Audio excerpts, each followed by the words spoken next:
I'm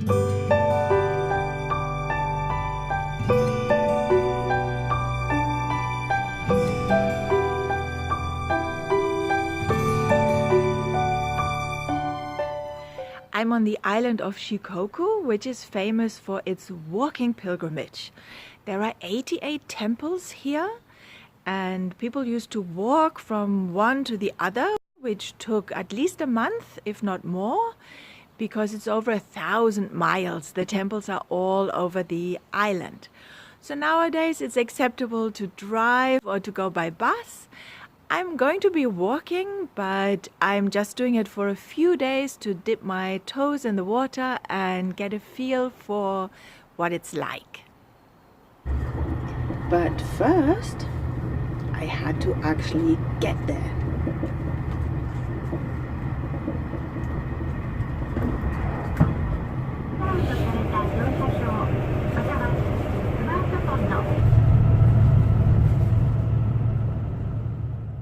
Okay, this is a walking pilgrimage, so let's start walking. A lot of it is on asphalt through towns, but it's still really pretty. And in any case, I'm in Japan.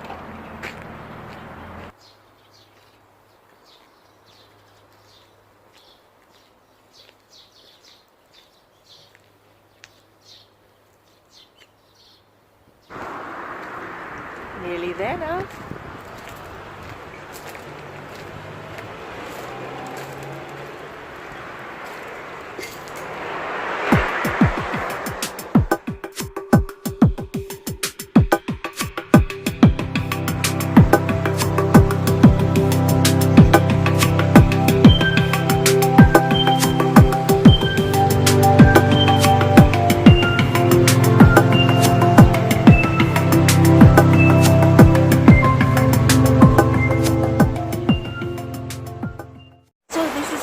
Destination. It's called Temple number 1, and it's taken me 2 hours to walk here, but that's just because I'm stubborn.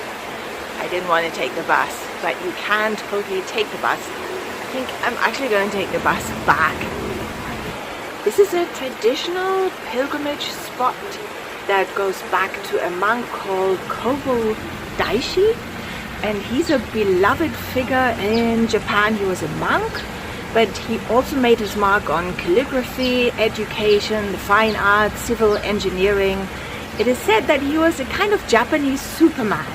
He was born in 774, the island of Shikoku, and underwent his own ascetic and religious training here. Here he is now, I think. And what you do at each temple is, the first thing is you do a ritual cleansing, where you wash your hands and you rinse your mouth.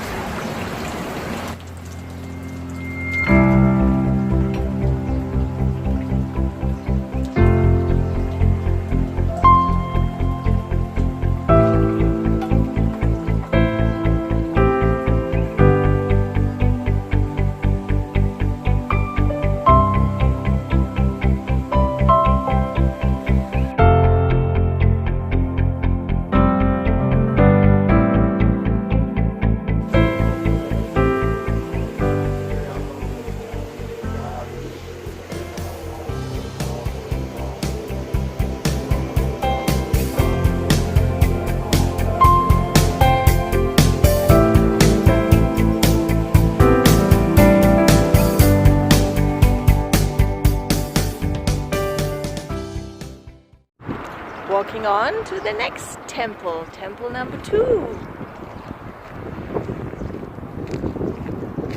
That's not it, but check out this house.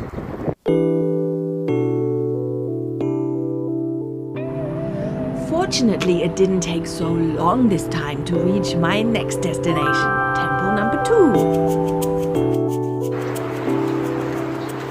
Ooh, check him out. These are the protectors. They are keeping out evil spirits.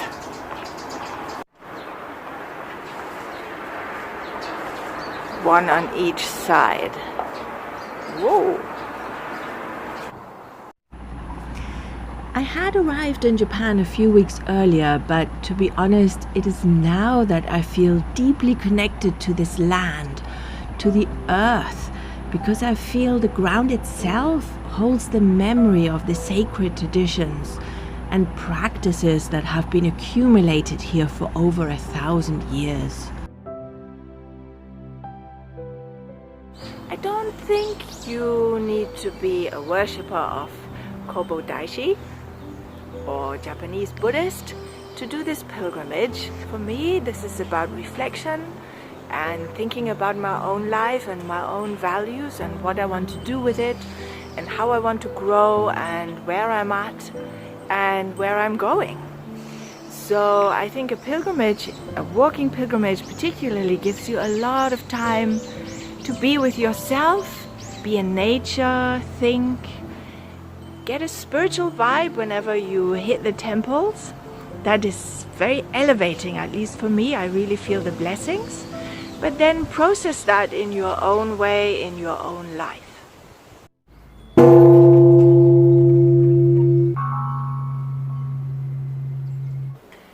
I'm feeling this one particularly strongly. I'm really moved and welling up. I don't even know why. It's very beautiful, very spiritual here.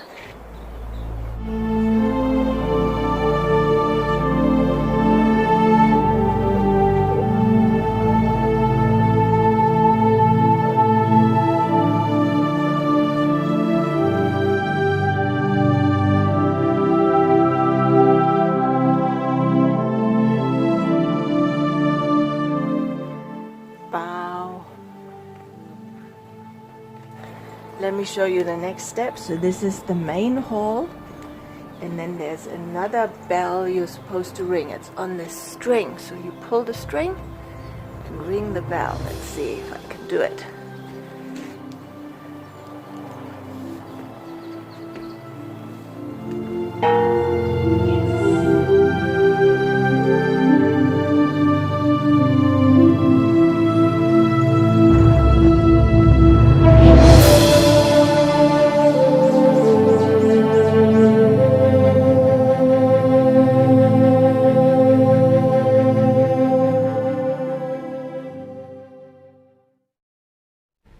After 5 hours of walking, I decided to head back to base.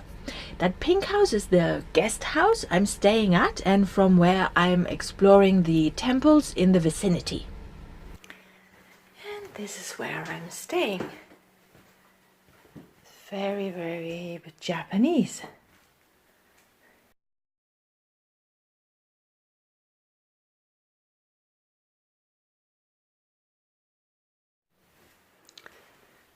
It is super clean, very nice to see. Okay, that's probably soap on the basis that this is shampoo and conditioner.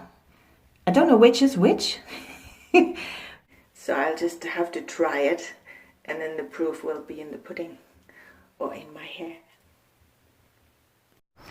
I've actually come to a different part of the island because the 88 temples that are associated with this walking pilgrimage, they are divided into 4 stages. So the first temples from 1 to 23, I think, are the first stage, which is called Resolving to Awaken. It's very beautiful. And these temples in this part of the island, this part is called Ehime, and the temples between 40 and 60 roughly, they are associated with a stage of enlightenment. So I thought I'd come here to check that out, what that feels like. So far I really like it.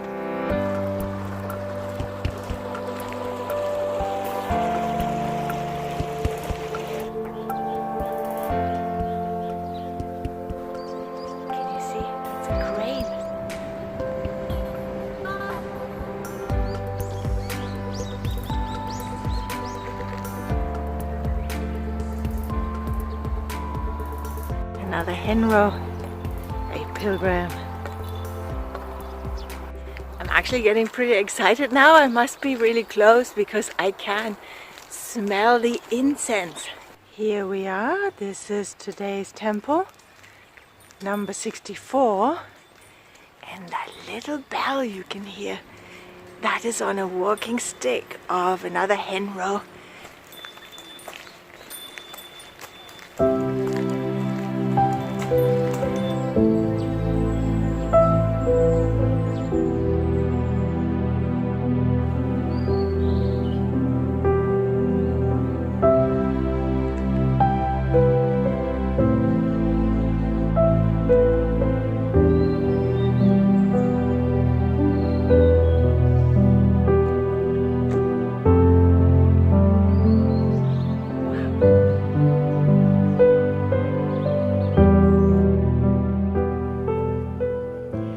I was praying, saying the Buddhist text that is recommended to recite here. It's called the Heart Sutra. And while I was doing it in English, my fellow Japanese pilgrim was saying exactly the same in his language. And we were united inside the blessings of the place and of the moment.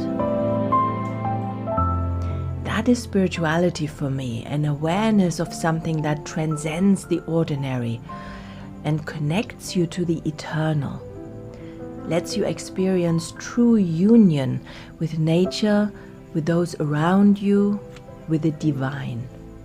I feel that gives meaning and direction to life, and at the same time you know there's nowhere you need to go and nothing you need to achieve.